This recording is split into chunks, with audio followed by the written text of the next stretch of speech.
Bismillahirrahmanirrahim. Hadisler toplumu. Teyemmüm. 721. hadis. Ayşe radhiyallohu anhadan mundaq rivoyat qilindi. Ma'lum bir safarga Rasululloh bilan birga chiqqan edik. Bayda yoki Zatul Jaysh degan joyga kelganda mening marjinim tushib qoldi. Rasululloh va ko'pchilik uni izlash uchun to'xtadi. Ularning suyida yetib qolgan edi. Shunga ular Abu Bakr Siddiqning yoniga kelib, Ayşe'nin qilgan ishini ko'rdingmi? U Rasulullohni va kishilarni safardan to'xtatib qo'ydi. Yaqin atrofda suv yo'q. Uning ustiga ilingan suv kelib qoldi dedi. Rasululloh mening yotamga beshini qo'yib uxlatdi. Dadam Abu Bakr kelib, Rasulullohni va kishilarni safardan to'xtatib qo'yibsan. Bu atrofda suvim bo'lmasa, uning ustiga ilingan suvim kelib qolgan tursa deb meni ayblab, Alloh xohlagan so'zlarni qilib, mening biqinimga qo'li bilan nuqib o'tirdi. Rasulullohning beshi yotamda bo'lg'achqa o'rnimdan qimirlay olmadim. Tang etib, Rasululloh o'rnidan turganda suv butunlay dedak tuggandi. Dal shu paytda Alloh taolo tayammum oyatini tushirdi. Ko'pchilik tayammum qildi. Usayd ibn Uzayr tayammum oyatining tushishini ko'z tutgan holda, "Ey Abu Bakr oilasi, bu sizlarning tunji berkitinglar emas" dedi. Saharda men mingan tugun o'rnidan qo'zg'aydik, marjon tuguning ostidan chiqdi. Buxoriy 334-hadis. 722-hadis. Ayşe radhiyallohu anhadan mundaq rivoyat qilindi. Biz Madinaga kirgili oz qolgan edik. Bayda degan yerda mening marjonim tushib qoldi. Abu Bakr kelib meni qattiq noqib, "Bir marjonni deb sen kishilarni to'xtatib qo'ydingmi?" dedi. Uning noqishidan baznim qattiq og'rib ketgan bo'lsa-mu, Allohning rasuli yotamda beshini qo'yib qolgan bo'lg'achqa, medir-sidir qilolmadim. Buxoriy 4608-hadis. 723-hadis. Ayşe radhiyallohu anhadan mundaq rivoyat qilindi. Men Asmadan ariyat qilgan bir marjonni tushirib qo'ydim. Rasululloh uni izlashga bir qism sahobalarni avatdi. Ular marjonni izlayotganda namoz vaqti kirib qoldi. Ular suvi bo'lmag'achqa tahorat olmay namoz o'qiyverdi.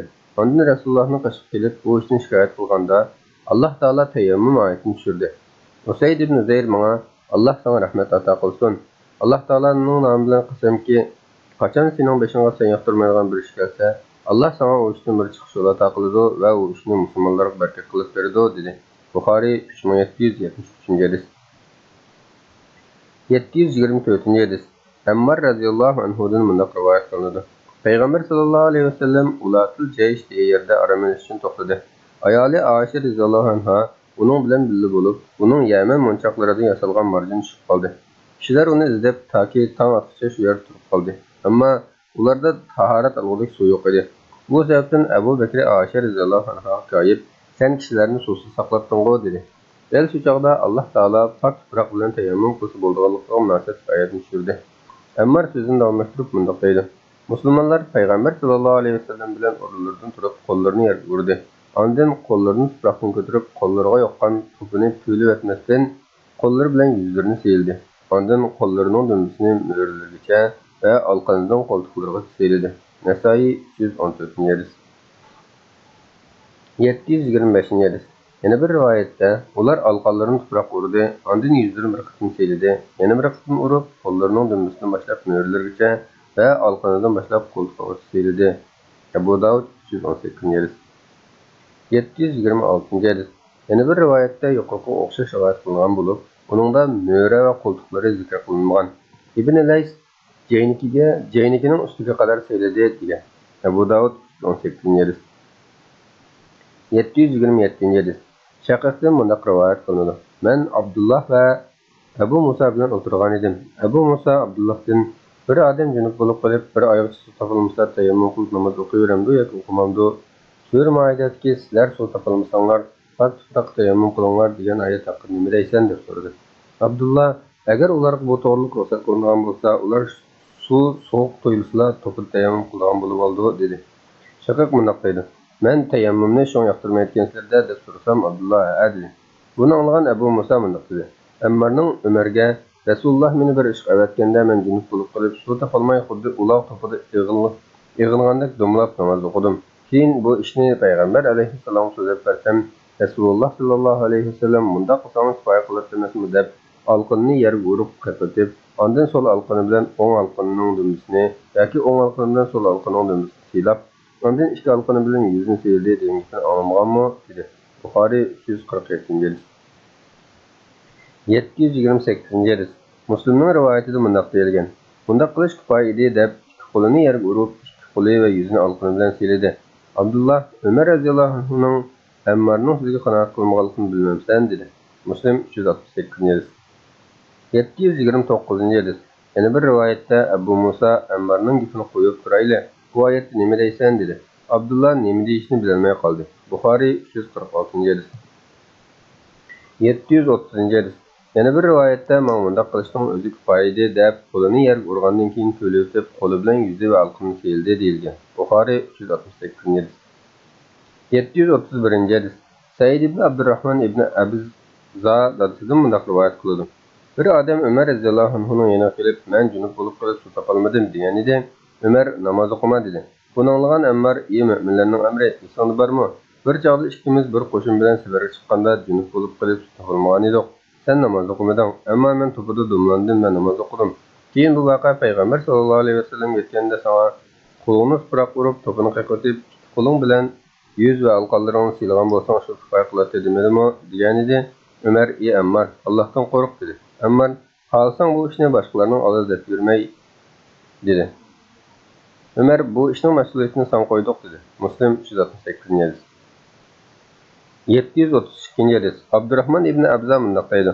Men Umarning yanida edim. Bir odam kelib, "Biz ba'zi yerlarda 1-2 oy suvsiz turib qolamiz" dedi. Umar, "Mendan so'rasanglar, men suv topganiga qadar namoz o'qimay saqlayman" dedi. Suv topgan qadar namoz o'qimay saqlayman dedi. Abu Davud 322 hadis. 733 hadis. Yana boshqa bir rivoyatda mundaq deyilgan. Bundaq qilishning o'zi kifoya edi deb qo'lini yerga tektirdi. Ondan bir qo'li bilan yana bir qo'liga urib, yuzi va bilkining yerini sildi. Ya'ni jeynikini silmadi. Abu Davud 322 hadis. 734 hadis. Yana bir rivoyatda mundaq deyilgan. Qo'lini pöyledi, yuzi va bilkining jeyniki bilan qo'shib sildi. Shu'ba ravi mundaq deydi. Salama ravi. İki alqan, yüz, iki bilek deganlarni tilga olgan edi. Bir kuni Mansur uningga nima deganligini o'ylab baq. İki bilek bilan degan kalimani sendan boshqa hech kim zikr qilmaydi ekan dedi. Abu Davud 322 hadis. 735 hadis. Nasaiydan mo yuqorqi bilan o'xshash rivoyat qilingan, ammo bundaq bir ibora qo'shib qo'yilgan. Salama shak qilib qoldi va ravining bu hadisda bilikini jaynik bilan qo'shib keldi degan kalimani tilga olgan yoki olmaganligini bilmayman dedi. Nasai 319 hadis. 736 hadis. Ayşe radhiyallohu anha tayammum haqida mundaq rivoyat qiladi. Payg'ambar sallallohu alayhi vasallam tayammum degan ikki alqonni pak tuproqqa ikki qatim urib, birinchi qatimda yuzini, ikkinchi qatimda bilkining jayniki bilan qo'shib silashtir dedi. Ba'zilar rivoyat qilgan. 737 hadis. Imron ibn Husayn radhiyallohu anhu mundaq rivoyat qiladi. Payg'ambar sallallohu alayhi vasallam namozda jamoatdan aylanib turgan bir odamni ko'rib, "Ey palonchi, namozni nima uchun biz bilan birga o'qimaysan?" deb so'radi. U kishi, "Ya Rasululloh, men junub bo'lib qolgan edim. G'usl qilishga suv topolmadim" degan edi. Rasululloh sallallohu alayhi vasallam to'pida tayammum qil, bo'lsang kifoya qiladi dedi. Buxoriy 348 hadis. 738 hadis. Abu Hurayra radhiyallohu anhu mundaq rivoyat qildi. Payg'ambar sallallohu alayhi vasallamning yanında bir qancha tuyoq qo'y to'plangan edi. Payg'ambar sallallohu alayhi vasallam, "Ey Abu Zar, ularni o'tlatqin" dedi. Men ularni Rabazaga elib berib o'tlatdim. O'tloqda ba'zida junub bo'lib qolatdim. Suv topolmay 5-6 kun o'tib ketdi. Bir kuni Payg'ambar sallallohu alayhi vasallamga yana keldim. Payg'ambar sallallohu alayhi vasallam, "Bu Abu Zarmi?" deb so'radi. Men shuk turdim. Payg'ambar sallallohu alayhi vasallam, "Aling'voy, anangning alig'voy" deb senga bir dedek chaqirdi. U dedek bir qashlik suv kelib, mening bir tarafimni bir kiyim bilan yuvib turdi. Men yana bir tarafimga tugamni dalda qilib turib yuyindim. Yuyingandan keyin xuddi ustimdan bir tog'ni yo'rtini kiyinib qoldim. Payg'ambar sallallohu alayhi vasallam, 10 yil suv topolmagan taqdirdami pok tuproqning tahorat suyini o'rnida ishlatishga bo'ladi. Keyin suv topganda yuyinib, bu ham yaxshi dedi. Abu Davud 332 hadis. 739 hadis. Yana bir rivoyatda mundaq kelgan. Men Abu Zar, "Ey Rasululloh, men halok bo'ldim" dedim. Payg'ambar sallallohu alayhi vasallam, "Seni nima halok qildi?" deb so'radi. Men suvsiz bir yerda edim. Ayolimni men bilan birga bo'lg'achqa junub bo'lib qolib, g'usl qilg'ili suv yo'q, tahoratsiz namoz o'qiyverdim dedim. Shuning bilan Payg'ambar sallallohu alayhi vasallam men uchun suv qilishga buyurdi deb davomi yuqorqidagi hadisga o'xshash bayon qilingan. Abu Davud 333 hadis. 740 hadis. Abbas radhiyallohu anhudan tayammum haqida so'ralganida mundaq javob berdi. Haqiqatan Alloh taolo o'z kitobida tahoratni zikr qilganida yuzinglarni yuvinglar, qo'linglarni jaynikinglar bilan qo'shqilinglar dedi. Tayammum haqida bo'lsa yuzinglarni va qo'linglarni silinglar dedi. Qo'lni nagi silayotganligini aniq bayon qilmadi. Yana o'g'irlik qiluvchi erning va o'g'irlik qiluvchi ayolning qo'llarini kesinglar dedi. Buningdami qo'lni nadan naga kesish haqida aniq bilmasdi. Biroq sunnatda o'g'rining qo'lining beg'ishidan kesilganligi ko'rsatilgan. Buningga ko'ra tayammumdimi yuz va ikki qo'l beg'ishiga silinishi kerak. Tirmiziy 145 hadis. Buni Albani Zayd degan. 741 hadis. Hakim ibn Muaviya tavsiy Mehmer ibn Aydar radhiyallohu anhuning munaqiyatini rivoyat qildi. Men Rasululloh, men bir oy suvsiz qolaman va halinki ayolim yonimda bo'lib, buning bilan jinsiy munosabat o'tkazaman desam, Payg'ambar sallallohu alayhi vasallam tayammum qilsang bo'ladi dedi. Men yana ey Allohning elchisi, men bir qancha suvsiz qolaman desam, Payg'ambar sallallohu alayhi vasallam 30 yil suvsiz qolsangmi tayammum qilsang bo'laveradi dedi. Al-Kabir. 743 hadis. Tariq radhiyallohu anhu bundoq deydi. Bir odam junub bo'lib qolib namoz o'qimadi. Payg'ambar sallallohu alayhi vasallamning yoniga kelib, bu ahvolni so'zlab berganida to'g'ri qilibsan dedi. Yana bir odam junub bo'lib qolib tayammum bilan namoz o'qidi va Payg'ambar sallallohu alayhi vasallam men o'qiganda uni to'g'ri qilibsan dedi. Nasoiy 324 hadis. 743 hadis. Abdullah ibn Abbas radhiyallohu anhudan bundoq rivoyat qilindi. Payg'ambar sallallohu alayhi vasallamning zamonida bir odam jarohatlandi. Bu asnoda ehtilom bo'lib qolib, g'usl qilishga buyurildi. G'usl qilganlik uchun vafot bo'ldi. Bu voqea Payg'ambar sallallohu alayhi vasallamga yetganda, Payg'ambar sallallohu alayhi vasallam hamrohlari uni o'ldirib qo'yibdi. Alloh taolo uni o'ldirganlarni o'ldirdi. Bilimsizlikning to'g'risi so'rash emasmi? dedi. Abu Davud 337 hadis. 744 hadis. Razining rivoyatida bundoq deyilgan. Jarohatlangan odam ehtilom bo'lib qolib, sunnatning hech ilmi yo'q biridan tayammum qilish ruxsat bormi yo'q deb so'radi. U ruxsat yo'q deb javob berdi. U kishi bu javobga asosan g'usl qildi. Shuning bilan o'lib qoldi deb davomini yuqorqi hadis bilan o'xshash bayon qilgan. Bu rivoyatning davomida Payg'ambar alayhissalomning uningga faqat tayammum qilishga kifoya qiladi yoki jarohatidan tamom ustidan masih qilib qolgan yerini yuvishga kifoya qiladi deganligi bayon qilingan. Razin rivoyat qilgan. 745 hadis. Ata mundoq degan. Bizga yetib kelishicha Payg'ambar sallallohu alayhi vasallam tashki jarohatlangan yerini qo'yib saqiylarni yuvgan bo'lsa degan ekan. Ibn Majah 572 hadis. 746 hadis. Amr ibn As radhiyallohu anhudan bundoq rivoyat qilinadi. Men Zot Salasil g'azatining so'q bir kechida ihtilom bo'lib qoldim. G'usl qilsam o'lib qolishdan qo'rqib tayammum qildim va amrahlarimga imom bo'lib bomdod namozini o'qidim. Keyin ular bu ishni Payg'ambar sallallohu alayhi vasallam ma'lum qildi. Payg'ambar sallallohu alayhi vasallam ey Amr, junub turib amrahlaring imom bo'lib namoz o'qidingmi deb so'radi. Men g'usl qilolmasligimning sababini aytib, Alloh taolaning Qur'on Karimda sizlar o'zinglarni o'ltirmanglar, Alloh haqiqatan sizlarga nihoyat mehribondir degan anglagan edim degan edim. Payg'ambar sallallohu alayhi vasallam kulib qo'ydi, ammo bir narsa demadi. Abu Davud 334 hadis. 747 hadis. Yana bir rivoyatda yurtlarni yurdi.